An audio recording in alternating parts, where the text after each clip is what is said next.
I don't want no one to get worried. But the two-door ain't going nowhere. Is she right here? She's just taking a little bit of a break. She did me some good justice. You know, getting me to where I needed to go a few times. Even though it was may have been questionable if that was like drivable. But I made it. I made it. Boots, where are you going? This chihuahua we got freaking runs around all over the place. But yeah, it ain't going no. I got some plans. I got some wheels on the way pretty soon. And I'm gonna just let it do its thing. See, some secret plans going on. And then everyone meet Boots. A new dog you're probably gonna see on the channel. You wanna say hi, Boots? Hey. Where'd you go? She loves sticks. And just look, and just random things that she could get her things on. She's so small. Look how small she is. Come on. Quick as lightning though. All right, so here it is again, and I've had a few questions about it, and I'm talking to a few friends about it that are answering the same questions that I was asking when I first started. Was making your truck make money for yourself. There's two ways you can go about it. Now that I kind of not really crunched some numbers, but got a better idea of what's going on now that I'm actually out there doing it with it. So you saw in my last video, I used a truck to go, and what it is I'm using it, I'm an independent contractor for a company called Horizon, hauling not RVs, but campers, potentially in the future, fifth wheel campers, because this bed is fifth wheel ready, you can see, and it's gooseneck ready. A lot of the travel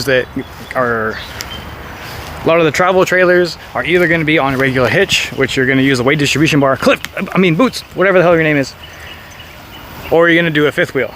Obviously fifth wheel is going to be heavier. It just kind of opens up your options. So first way to go about it is to be an independent contractor for one of these companies. They're all over the place, and what I'm learning is that Indiana is literally the RV capital of the world. They're all manufactured in Indiana, and they need help, you know, delivering all these things everywhere. So that's what we're doing now. By doing that, you are going to, there she goes with a stick, you are going to pay a liability insurance that they require. You are going to need to pay like an initial orientation packet where they give you a DOT number. Now you are under their DOT number. It is not yours. This is why this is option one of how to do it. So when you're out there and you put the sticker on your truck, the magnet, whatever you want to call it, you're running under their DOT because you are a subcontractor, similar to what I do with another company that I work for. So, you know, there's that. You get half the money up front, you'll get the other half when you deliver it, being that there's no damages and nothing like that. Pretty much, if you're not a dumbass and you don't freaking take the camper and run it into like someone else's awning or under a hotel bridge or whatever, you'll be fine. I took mine about 1,100 miles. That one paid about $1.65 a mile. So on this initial trip, I didn't really make that much money because I'm taking into consideration that yes, I had to stay there. I had to go through orientation. I had, you know, I took a little bit of extra time and precautions for me to go over there and get my first one set up. So, you know, there's that's going on. So you can hear her barking over there at random shadows.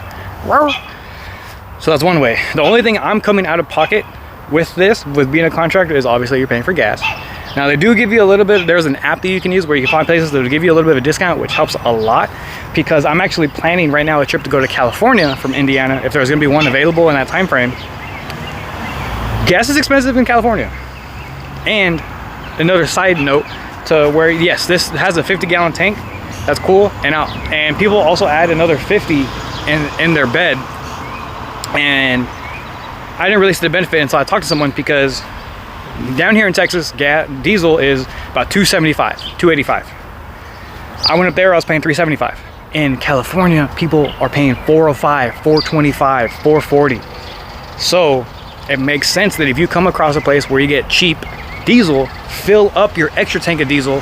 That way, when you're done using your main tank and you end up in a state like California, or you're up there in Indiana where gas prices are a little more expensive, you have that extra tank that you didn't pay that much for.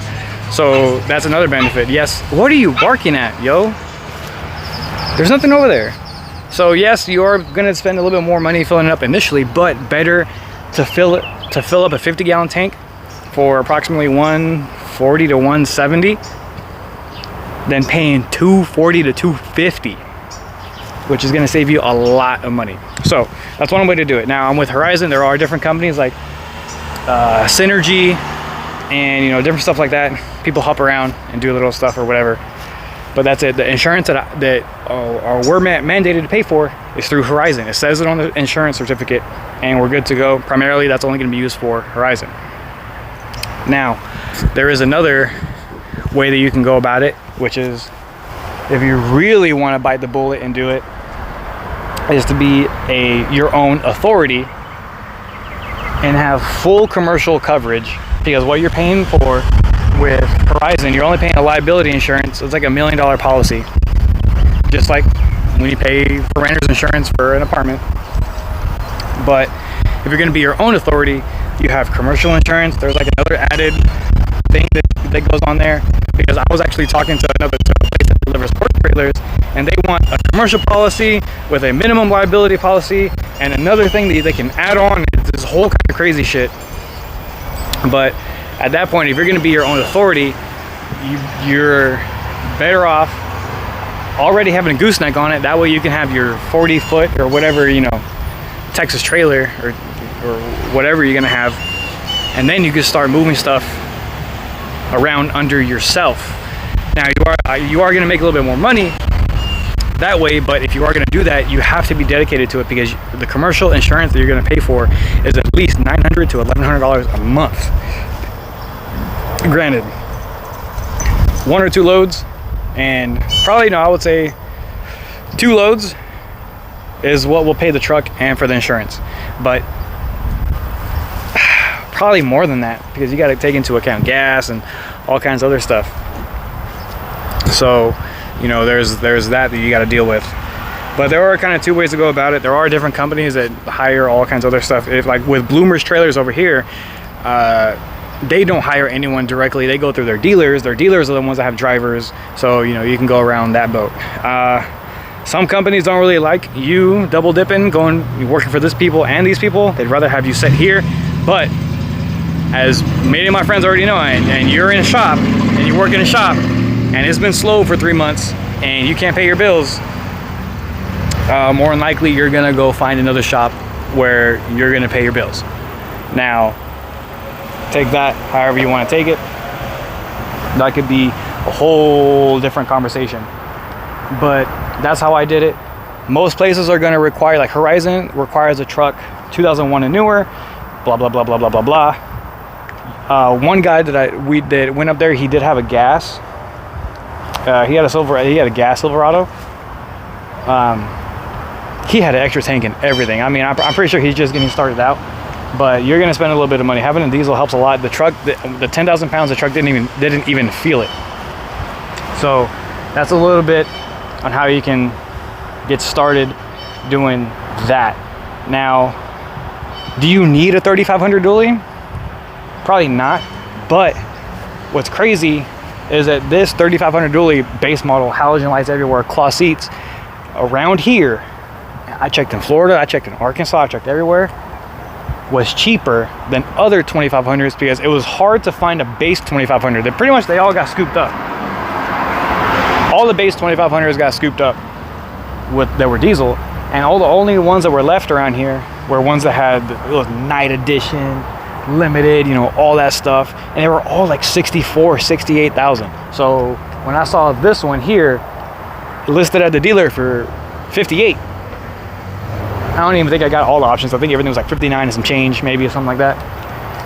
But that's why I got it. Now, one thing that I did notice towing it via a hitch is that the dually is way more planted to the ground. And what a lot of guys say is that when you go fifth wheel and gooseneck, The rear of the truck is so much more planted because you got 4 tires back there versus, you know, just one. Either, you know, some guys run a 12-inch tire, 13.5-inch tire, whatever. But that's a little bit about that. So if you want to get started, like I was talking to one of my other buddies, Diego's like, do you need a dually? I'm like, I just ended up getting a good deal on it. So it's really going to be up to you what kind of truck that you're going to want to get. I'm happy that I did a dually because being that this specific one came with everything that I'm going to need in the future. I'll show you. So you can see here, standard option stuff. You got like tow haul, exhaust brake. I got rear parking sensors, and this is your trailer brake. But then also I have 6 auxiliary upfitter switches that I can add later on for a winch, light bars, different kinds of stuff, all kinds of crazy different stuff that I can add into it. You know, came with an outlet, stuff like that.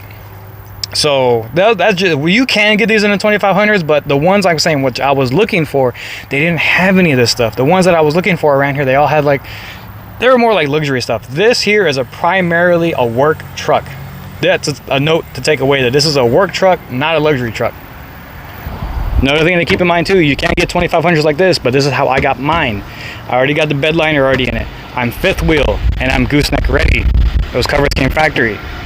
It already came with the connectors in there. It came with another additional 115 outlet in there. Also, it came with, this is the 8-foot bed.